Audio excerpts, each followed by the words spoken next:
하나님의 말씀 시편 42편 7절 말씀입니다.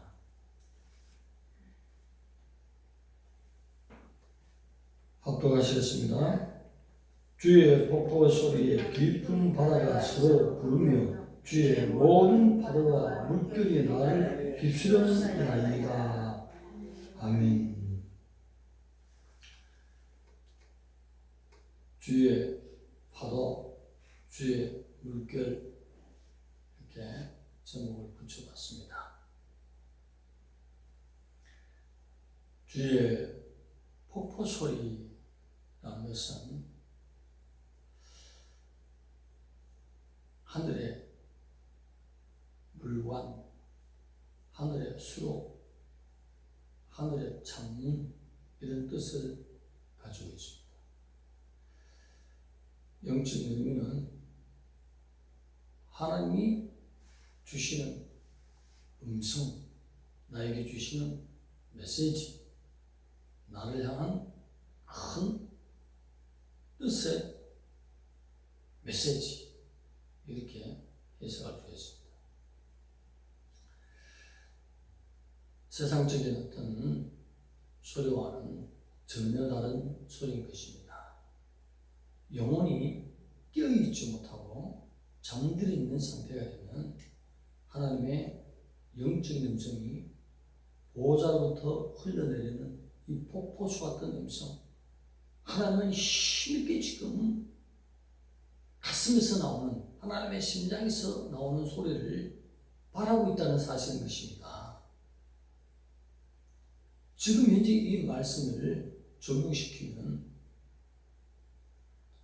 들림의 소리를 힘있게 말씀을 통해서 준비하라.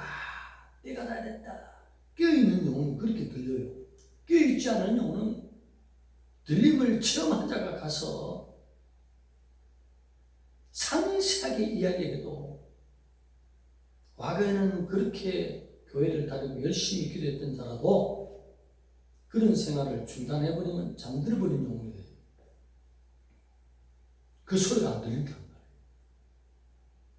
나에게 육적인 거, 육신적인 이야기를 해야 귀가 쏙하고 들려오는데 와서 영적인 얘기를 하니 영혼이 잠들었는데 어떻게 들리겠습니까? 친족이라 해서 가까운 1km 직선거리에 가서 그렇게 해요. 형님, 그런 이야기가 있습니까? 어떻게 하면 올라갑니까? 전혀 그런 소리가 안 들려요. 돈이나 많이 벌어서 거기에만 집중해서라고. 도리어 말하는 것이 부끄럽더라고. 아유, 내가 미친 자가 되는 거 아니야? 그런 영적인 수모를 제가 느꼈어요. 아, 전혀 관심이 없는데 괜히 친족이라는 그런 느낌에 가서, 청주에서 만난 친족이 우리 엄금사님 식당 할 때 가서 부딪혀가지고, 이야, 우리는 좀 성씨가 특이해가지고 만나면 그렇잖아요. 형제 같고. 그래서 야, 이런 일이 있다, 이런 일이 있다. 세상은 다 돼간다. 주님의 폭포수 소리를 내가 들었다. 엄청난 소리다. 내게는 이렇게 크게 들리는데 얼마나 부끄럽든지. 돈 버는 이야기 해야 되는데 지금 그런 얘기 안 하고 영적인 얘기를 하니 잠잠히 들려야죠. 내 영혼아 깨어날지어다. 깨면 깨일수록 들림의 소리가 폭포수같이 너무나 크게 들리고 있다는 것입니다. 매일같이 우리 성도들은 큰 소리로 들려야 됩니다. 깨있지 않고 죽은 영혼들에는 이상하게 들리는 것이 마치 미친 자처럼. 깨어있을 때만 들리는 하나님의 폭포수와 같은 소리입니다. 준비해야 될 줄을 믿습니다. 우리 성도들은 무엇을 어떻게 준비해야 될지 이미 다 알고 있잖아요. 얼마나 감사합니까? 피할 길을 이미 계시해 주셨다는 거죠. 오늘 성경 속에서도 이 한 절 말씀에 시인이 얼마나 큰 은혜를 받고 있는지, 이제 예배를 드릴 수 없는 상황에서 지난날에 하나님 앞에 많은 사람, 성전에 오르는 사람을 내가 인도해서 기쁨과 감격으로 감동으로 인도하기까지도 하는 사람인데, 이제는 예배를 드릴 수 없는 상황이 되었을 때 왜 이런 경지에 왔을까? 한편으로는 바벨론에 포로되어 가서 살아남은 고라 자손이 지은 시, 또 한편으로는 다윗이 고통 가운데 지은 시, 두 가지 해석으로 보고 있거든요. 왜 이런 아픔이 왔을까? 다윗에게는 삶이 예배로 나가지 못했을 때 하나님께서 하나님의 파도와 물결, 동의의 표현입니다. 하나님의 엄청난 거대한 진노가 다윗을 덮어버리지 않습니다. 자기 아들이 일어나서 쿠데타를 일으키고 그렇게 친한 친구도 나를 배반하고 아들의 편에 대해서 가버리고, 거대한 피할 수 없는 징계, 하나님의 진노. 아무리 하나님의 백성이라도 삶의 예배로 돌아가지 않으면 하나님께서 징계의 파도를, 물결을 일으키십니다.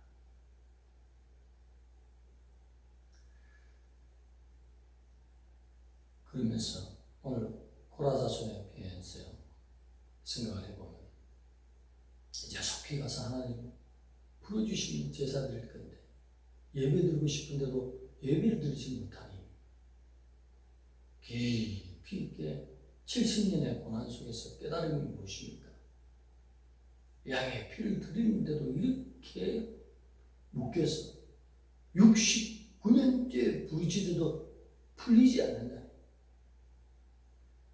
바벨론으로 포로로 가는 순간에 회개했더니 용서는 다 끝났는데 징계의 기간은 지금 70년을 꽉 채워야 된다는 거죠.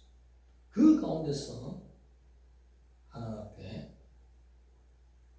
깊이 있는 그런 사귐 속에서 깨달은 것이 어린 양의 피가 그 양 한 마리 잡는 것을 말하는 것이 아니었구나. 정성들에 잡아서 그냥 피를 뿌리고 하나님 앞에 나가는 그 자체를 말하는 것이 아니라 메시아의 고난이었구나. 이사야 53장 5절 6절에 말하는 거, 그리고 스가랴 9장 12절에 말하는 거, 스가랴 13장 1절에 말하는 거, 시편 22편 16절 18절에 말하는 거, 하나님의 아들이 와서 언약의 피를 흘림으로 말미암아 그 공로로 자기 백성을 구원하겠다는 언약의 피의 대속의 예언이 바로 이 짐승 어린 양이었구나. 이제 올라가면 근성으로 될 것이 아니라 영혼의 깊은 곳에서 진실로 감격함으로 하나님의 아들이 죽으시는데 삶이 완전히 바뀌어야 되겠구나. 내 영혼의 깊은 곳에서 하나님을 섬겨야 되겠구나. 하나님이 원하시는 그 비전으로 온전히 살아드려야 되겠구나. 이제 영혼이 깨어나는 것입니다. 어린 양이 창조주라는 사실을 알 때에 영혼이 깨어나는 것입니다. 피해제사의 핵심을 알았다. 이제 징계의 기간이 끝난다면 하나님이 성전으로 오르시는 기회를 열어줄 때는 어린 양 하나 드리는 제사가 아니라 하나님의 고통 앞에 예언된 모든 선지자들의 그 말씀이 이 어린 양인 줄 알고 진실로 거룩한 마음, 내 영혼 깊은 곳에서 하나님을 섬기는 마음, 그것으로 섬기리이다. 그 각오가 일어나는 것입니다. 기쁨의 바다가 깊은 것을 부른다는 것은 무슨 말씀이냐면, 태흠이라고 해서 이 기쁨은 태초에 하나님이 천지를 창조할 때에 그 아무것도 없는 그 기쁨, 그 위 모든 것을 창조하지 않습니까? 또 바다도 아무것도 없는 그 깊음, 그 속에다 또 바다 속에 있는 생물을 창조하신 것처럼 그 깊음을 말하는 것입니다. 그 속에 깨달음이 있어야 된다는 것입니다. 우리 영혼의 깊이 있는 속에 진실로 깨달음이 있을 때 예배의 태도와 자세가 달라지고 일반적인 이방 신전에서 드리는 그런 경건한 제사 그 수준이 아니다. 하나님이 메시아가 되시는 그 은혜 앞에 내가 납작 낮아졌어. 예를 든다면 미국에 가면 인디언의 계곡이라고 있어요. 서부에. 그 계곡은 아주 깊습니다. 그리고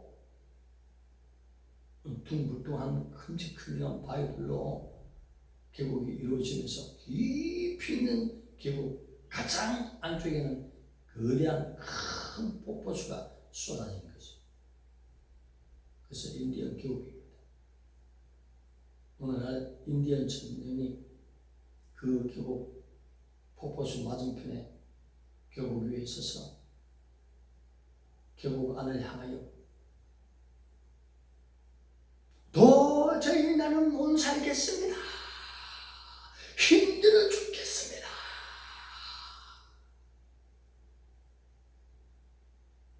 이렇게 했더니 부딪혀 오는 소리가 있네. 메아리가 울림, 공명, 하나공, 울림, 명, 소리칠 명입니다.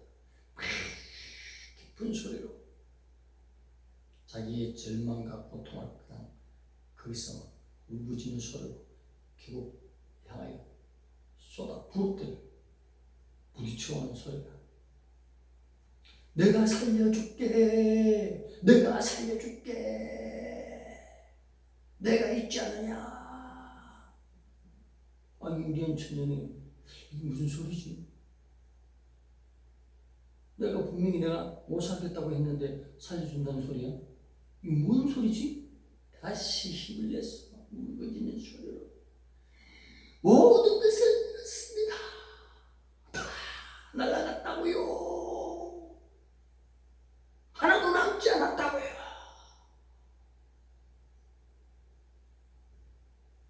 내가 있잖아. 내가 너와 함께 하리라. 내가 너와 함께 하리라. 이 울음이 들리는 거예요.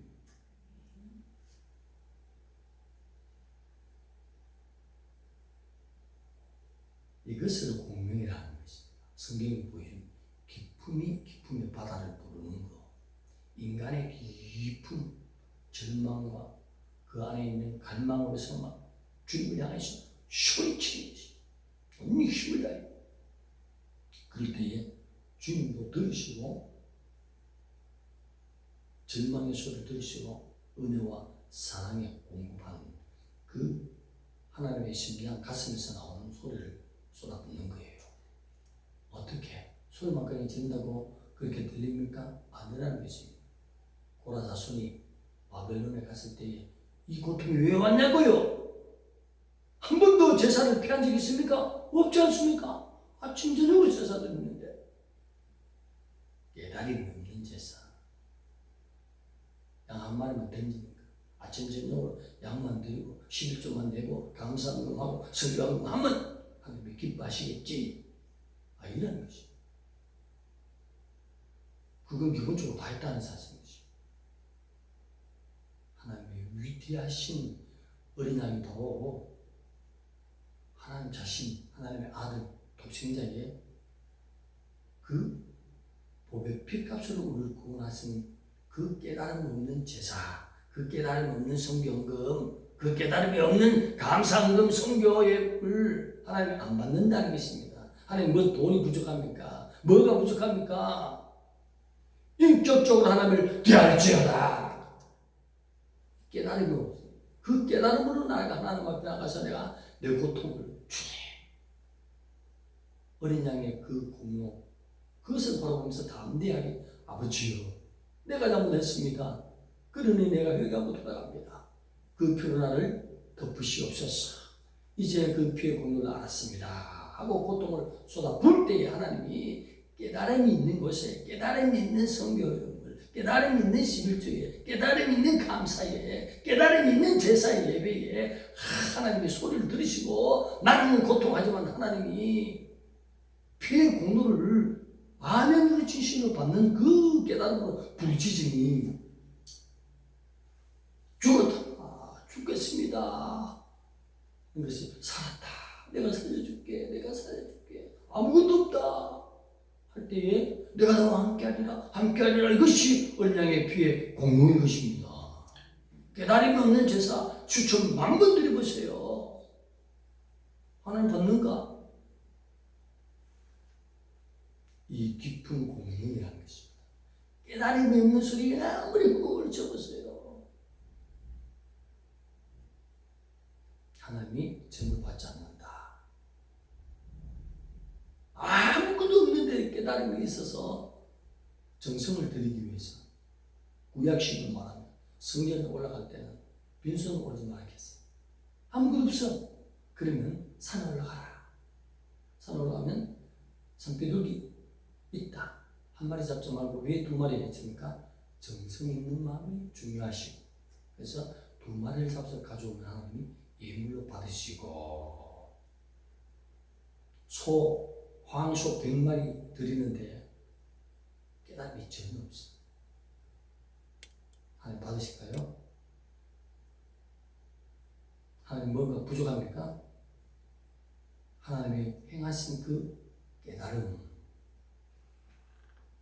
그 깊은 공명, 인간의 영혼에 가장 깊은 처절한 그 고통과 모든 아픔을 해결해 주시는 그 여호와의 폭포수 같은 은혜, 어린 양의 피의 깨달음을 계시해 주시는 것, 그것이 바로 내 아들이다, 바로 나였다. 그럴 때의 자세와 행동은 달라진다. 예배 한번 드리고 밖에 나가서 행동이 동일할 줄 믿습니다. 안과 밖에 동일할 때에 다윗은 예배를 성전 안에서 드리는 예배는 합격했지만 밖에서 나갔을 때의 삶을 실패했습니다. 그래서 하나님이 오직 하나님의 파도와 물결로 표현하는 하나님의 공의를 그를 덮어버렸습니다. 쓰나미를 부어버렸습니다. 고라 자손의 입장에서는 민족적인 징계, 대부분이 다 예배드린 거 보니까 양의 몸만 깨끗이 씻어서 준비해가지고 갖다 드리는 거예요. 그렇게 제사장한테 한 마리씩 뚝뚝 던져주는 거예요. 아무 깨달음이 없어. 오늘 예배 진실로 깨닫고 잘 드릴 때는 하나님이 구약에서도 보여줬잖아요. 하늘에서 불이 떨어지게.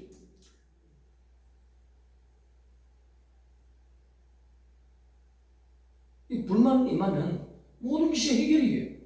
이 불이 임하는 것에 모든 죄악과 더러운 귀신은 다 타서 사라지는 것입니다. 오직 하나님의 전이 되는 것입니다. 놀라운 하나님의 영광이 나타나는 것입니다. 모든 필요를 해결하는 것입니다. 그래서 인간의 깊은 바다를 부르는 것은 내가 하나님을 부르는 것입니다. 불러도 대답이 없는 거 뭐예요? 예배의 태도와 깨달음이 잘못됐다는 것입니다. 내가 너를 살리기 위해서 피를 흘린 어린 양이니라. 그 깨달음으로 하나님 앞에 나와서 예배하고 그 깨달음으로 말미암아 주님 앞에 무엇을 구해야 될지, 무엇을 구해야 되겠습니까? 하나님이 원하는 비전부터 구해야 되지 않겠습니까? 하나님이 원하는 꿈을 구해야지요. 그럼 모든 것을 덤으로 주는데 어린 양의 제사의 핵심적인 것을 은혜로 받아들여서 내가 어떻게 하나님 앞에 헌신해 나갈까? 이 위주로 나가면 나의 꿈도 더 많이서 더하여서 더 잘 되도록 하나님이 역사하신 하나님은 쏙 빼어내고 하나님이 이용하는 거예요. 양만 갖다 드리고 그냥 하나님의 이름으로 내 삶을 위해서 육신을 위해서만 자꾸 구하는 거예요. 그건 아무것도 아닌데 영적으로만 하나님 앞에 주파수만 맞으면 모든 것이 해결되고 더 잘 되는 것도 해주는데 하나님이 더 중요해야 되는 것입니다. 아예 나는 없어지고 하나님의 공로만 위해서 그 뜻을 이루기 위해서 나는 용사인 되면 살겠습니다 해보세요. 하는 사업이 하나님이 대신해 주더라고요. 저는 그런 사람 봤어요. 공장이 얼마나 많은지 자기 밑에 일하는 사람들이요 알아서 야근하고 알아서 일찍 오고 알아서 퇴근하고 다 해요. 공장에 잘 안 다녀요. 맨날 놀러만 다니는 사람. 하나님의 마음이 주파수가 맞으니까. 또 한 사람이 있어요. 대구서에 서무시장에 옛날에 무슨 당이라고 있었죠. 텔레비전도 나왔지 싶은데 금방 이름. 그 장모님은 금방이 잘 없어요. 날마다 밖에 전도로 다녀요. 내 꿈이 내 꿈이. 손님이 바글바글 안 오다 보다 한번 오면 대박이 터지. 부자상금. 하나님이 너무 중요하단 말이에요. 네가 내 일을 해라. 내가 네 일을 하리라. 할렐루야. 하나님이 멋있는 하나님입니다. 하나님은 인격적인 것입니다. 문을 내려놔요. 그분은 날마다 서문시장 여기 전주 사람은 잘 모르겠네. 대구 사람은 서문시장 갑니다. 서문시장이 바로 앞에 맞은편에 서문교회가 있어요. 큰 교회. 장로님 날마다 문을 샷터를 내려놔요. 문 닫는 시간이 더 많아. 그럼 전화가 와. 옆으로 전부 다 금방이야. 그 집에 안 들어가고 문 닫아놓고 전화 와준다고. 전화하다고 뛰어가서 그냥 받으면 안 팔리다고 엄청나게 팔려. 어쨌든 하나님이 책임지고 사람의 마음을 문 열린 집에 안 가고 닫힌 집에 왔어. 그렇게 일어나는 것입니다. 할렐루야. 하나님은 인격적인 것입니다. 오늘 여기에 파도와 물결이 하나님 앞에 거대한 심판이 나를 덮으면서 참 예배를 드리지 못하는 하나님을 하나님답게 섬기지 못할 때에 하나님의 분노가 일어났습니다. 하나님의 공의가 견디지 못해서 또 주먹으로 한 방 뻥 치는 것입니다. 또 여기서 이중적으로 우리에게 가르쳐 주신 것이 있습니다. 그렇지만 하나님의 파도와 물길이 나를 덮어버리고 휘몰아치는 그 고통 가운데서 하나님을 바라볼 수 있도록 은혜의 압박을 가하는 것입니다. 그래서 연약하고 무너졌을 때, 일어날 힘이 없을 때에 하나님을 향하여 부르짖을 수 있도록 하나님의 성령께서 감동 줘서 회개하고 돌이킬 수 있도록 하나님과의 깊은 공명이 일어나서 다시 회복할 수 있는 은혜로 하나님이 택한 백성에게 섭리하실 줄 믿습니다. 그리고 여기 파도와 물결은 구약의 메시아의 대속의 구원을 예언했던 말씀처럼 예수님이 우리 모든 하나님의 그 공의의 심판을 본인이 하나님의 무서운 파도와 물결을 다 덮어서서 십자가에서 하나님의 진노를 받으시는 것, 그것을 또한 파도와 물결이 휘몰아쳤다. 주님 편에서 볼 수 있다는 것입니다. 여기서 진정으로 깨달을 때에 모든 고통은 주님께, 그리고 나는 진실로 하나님을 향하여서 내가 잘못된 것을 회개하고 부르짖을 때에 그 주님의 고통이 이제 나에게 주님의 보혈의 포수가 되어서 내 영혼을, 내 삶을 덮어버리는 역사 있는 이중적인 깊이 있는 말씀으로 보여주시는 현장인 것입니다. 여기서 깨닫고 주님 앞에 이제 부르짖어야 되는 것입니다. 인자한 청년처럼 주님을 향해서 이제 깨달았습니다. 하나님을 섬기되 하나님을 이용하는 것이 아니라 하나님이 무슨 말씀을 해도 나는 아멘 하겠습니다. 순종하겠습니다. 주여, 이런 큰 은혜를 입혀주셨사오니 내가 주의 뜻대로 살겠습니다 하고 부르짖으면 하나님이 내 삶에 축복의 쓰나미로 축복의 파도로 물결로 심판이 아니라 바뀌는 역사가 있다는 사실. 이 말씀을 우리가 받고 일어납시다. 깨어있는 영혼이 됩시다. 할렐루야. 기도드리겠습니다. 하나님 감사합니다. 우리 영혼의 깊은 좌절과 절망을 주님의 십자가 앞에서 부르짖게 하여 주시되 우리를 위해서 고통의 파도와 물결을 다 덮었으니 예수 그리스도를 생각하며 삶이 예배로 살아가며 그 모든 우리가 행하는 사업에서 주님 축복하여 주셔서 주님의 영혼을 위해서 승리하는 일에 영혼 살리는 일에 나가기를 원하는 우리의 부르짖음을 들으시고 우리 모든 성도들의 삶을 주님 파도와 주님의 그 물결로 진노가 아니라 축복의 물결로 축복하여 주셔서 주님의 비전에 합한 영혼으로 일어나게 하여 주시옵소서. 예수님의 이름으로 감사하며 기도드립니다.